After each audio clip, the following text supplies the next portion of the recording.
সংস্কার এটি চলমান প্রক্রিয়া। 15-16 বছর হয়তো এটা স্তব্ধ হয়েছিল।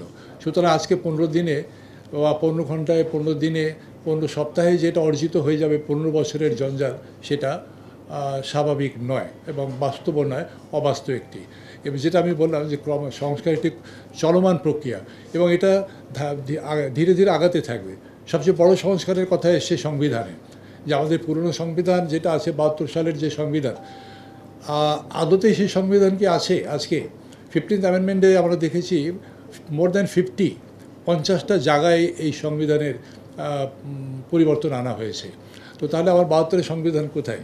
মাঝখানে যদি একটু থামি চলার পথে, first amendment, second amendment, third amendment, fourth amendment থেকে আরম্ভ করে 15th অ্যামেন্ডমেন্ট পর্যন্ত যদি আসি, তো তাহলে পেছন দিকে যদি যেতে থাকি 72-এর দিকে, আমি ফোর্থ অ্যামেন্ডমেন্ট দিকে আটকে যাব। সেটা কি কাম্য? ফোর্থ অ্যামেন্ডমেন্ট মনে আছে? বাকশাল, ওয়ান পার্টি গভর্নমেন্ট, সংবিধানেই তো ছিল, এই সংবিধানেই ছিল, এই পার্লামেন্টই করেছে। সেটা কি সংবিধান সম্মত? ডেফিনেটলি না। 30 লক্ষ লোক তাদের যে জীবন দিয়েছেন, 2 লক্ষ বীরাঙ্গনা, তারা বীরাঙ্গনা হয়েছেন এই কি এর জন্য, ফোর্থ অ্যামেন্ডমেন্টের জন্য? নিশ্চয় না। ফিফথ অ্যামেন্ডমেন্টে এসে এই ফোর্থ অ্যামেন্ডমেন্টের মৌলিক সম্পূর্ণভাবে বাতিল করলেন, আর ফিফথ অ্যামেন্ডমেন্টকে আবার আদালত এটাকে বাতিল করে দিলেন যে না, এটা করার কোনো এখতিয়ার নাই। তাহলে এই যে ধারাবাহিকভাবে আমরা দেখছি যে সংবিধানের বাইরে, সংবিধানের ভেতরে থেকেই যে মানুষকে জিম্মি করে রাখার যে প্রক্রিয়াগুলো চলেছে, সেটা কি একদিনে সম্ভব হবে? আজ কত হলো? 72 সাল থেকে আজকে কত সাল? আজকে 51 বছর, আমরা 52 বছর আজকে আমাদের সার্বভৌমত্ব আমরা অর্জন করেছি। তো সুতরাং এটা যে এক মাসে কতটুকু ভিজিবল হলো, আমি মনে করি যে এটা একটা যথেষ্ট মানে সঠিক প্রশ্ন নয়। আমরা সংস্কার আরম্ভ করেছি কিনা, এইটা হলো প্রশ্ন। যে সংস্কার আরম্ভ করেছি, তো এখানে এত ব্যাপক যে এটাকে এই মুহূর্তে বাছাই করার কোনো সুযোগ এখনও পর্যন্ত হয়নি, বা বাছাই করার কোনো অবকাশও নেই।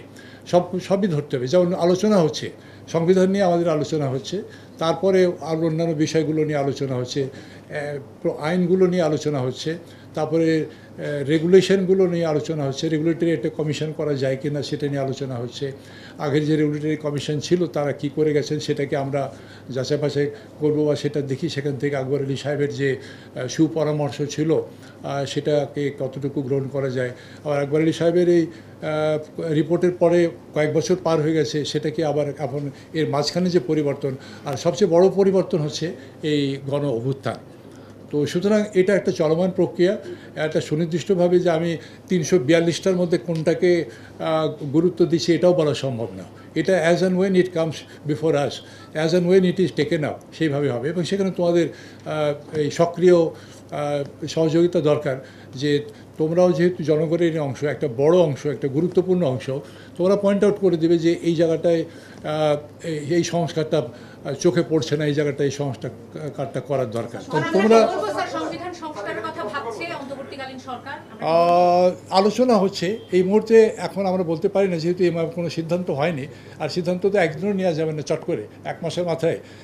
যে সংবিধান তৈরি হতে আমাদের এত বছর লেগেছে, যে সংবিধান আজকে 52 বছর ধরে আছে, সেই সংবিধান সংশোধন করব আমি একটা মুখের কথায় বলে দিলাম হয়ে যাবে? হবে না। এটা নিয়ে অনেক চিন্তা ভাবনা দরকার।